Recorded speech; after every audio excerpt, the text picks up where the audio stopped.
So now we're going to take a look at the Bunkai. So the analysis of what these movements could be. Nobody knows for sure, but here's our dojo's analysis. And so as you practice, you're going to do this same series of movements when you practice the Bunkai for Pinan Shodan. So the first series is with toes touching the crane pose. You have to interpret what is this movement. So Sensei John comes to the front, and as soon as the bad guy roll, he's doing a front choke. From the front choke, my hands come to the center of his grip, go for the eyes. So as long as his hands are busy squeezing, he cannot defend. He has to let go to stop me, right? Otherwise, I have access and I can get to the eyes. So what's he going to do when I get to the eyes? He's going to react. He's going to try to pull my hands off. He's going to cover his eyes due to the pain. His hands will not be there. So I go here, right? Then grab the chin with the right. Grab the head or the hair with the left. Turn the head towards the left because our left short cat stance knee is rising and the idea is head to knee. So we give him a strong strike to the eyes, get a reaction, grab the head immediately and drive it into the leg. This is bad guy number one, which is doing here to there. Yeah? So now we've done the first bad guy here, right? Eye poke, knee to head. So that guy is not a problem anymore. But if we're in some sort of orientation, it may not even be like this. It may just be standing here. And the bad guy now grabs right to right. So it's a fresh scenario. It's not like there's three bad guys waiting in line to get me. We're just practicing another combative element chained together. So when he grabs, I circle towards my thumb side. Get to the top position, grab. So he could be grabbing me, I got him, we chain together.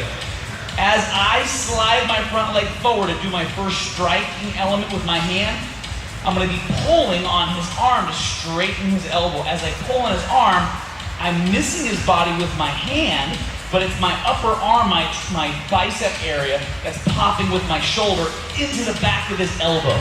So if I get him good, hyperextend his elbow, his grip won't be there anymore, right? Pop, no more gripping on me, but I got him. So after the first pop, I take my right hand, let go, and I'm going to hook the front side of him, replacing where my left hand is. But as my right hand goes, my right leg goes to the back side of him. So right hand to the front side, right hand to the back side, and then we throw him to the floor over the leg, putting us to here. So now we have the second bad guy that we've dealt with.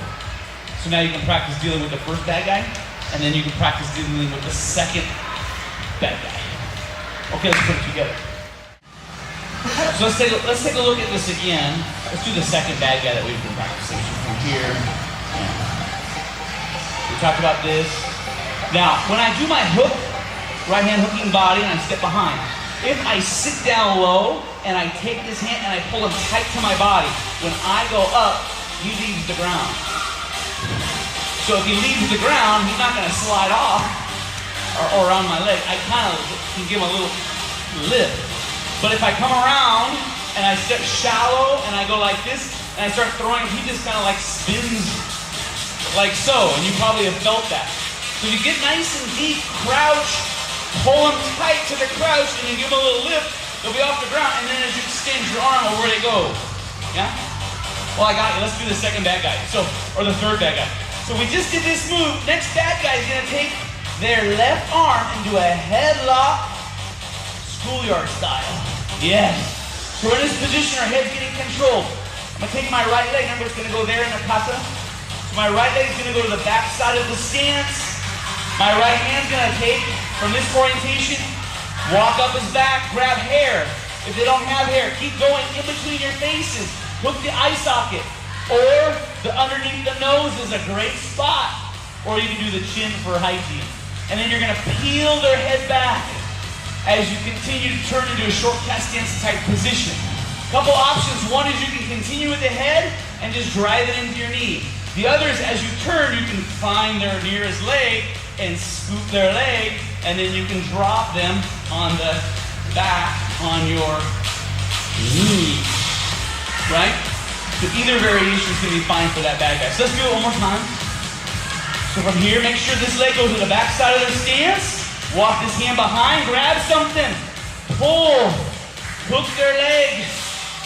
Bring them backwards and you can drop them on, do the old knee breaker or back breaker.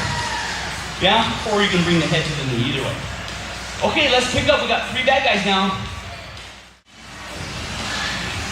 Okay, so let's take a look at the final bad guy. He said, John, if I can grab you again. So we just did the peel off of the head, right? And we did this back breaker or head snack, whatever way you want to think of it. So now the next bad guy is going to be the same as before, just non-traditional. So we grab wrist, his left to my left, circle and grab, slide in, pop the elbow, let go, slide in, hook, and give him the old heave ho. Final move, and then back to the party position. Okay, let's wrap it up. Let's practice all 4 bad guys.